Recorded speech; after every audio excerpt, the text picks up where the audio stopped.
So this is the koi carp picture that we're doing, found on the internet. Really nice, bright colours, I thought, and we'd make the most of the watercolour.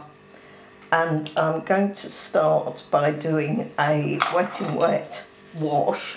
So I'm going to take a biggish brush. Just do the biggest brush that you have, so don't worry if you haven't got a very big brush. Just start with whatever size you have, and when you get to the end of wetting, just go back and check everything is still wet. So this is going to be a nice swirly, joyful painting to create this koi carp, and I'm going to wet this thoroughly.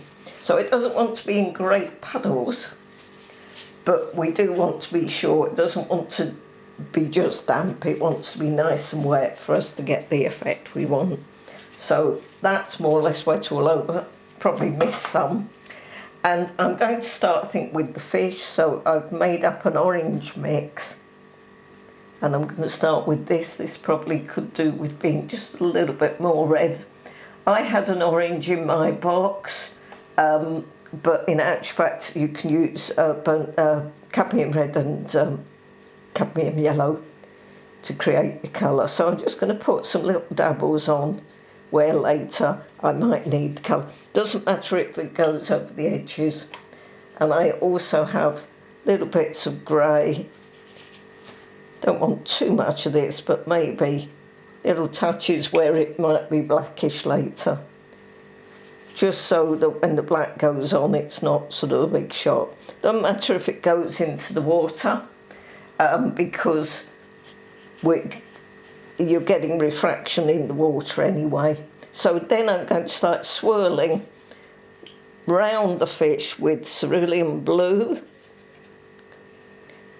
to start with, and I'm going to allow certain bits of this to be paler. So I'm going to leave areas that are slightly paler so that you get it's not all filled in.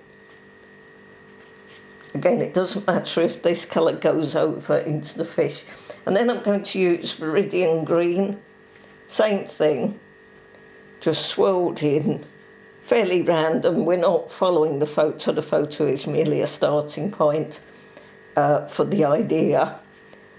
Just whatever you feel, just swirl it in and allow it to float. That's probably enough. Just check there's no excess anywhere. So as usual, dab on your tissue, lift and lift. So we don't want it forming watermarks. And my brush is still lifting, so I can just keep going, lifting there. Remember, not squeeze your brush. And that really is it. You've got a nice burst of colour on the head of the fish.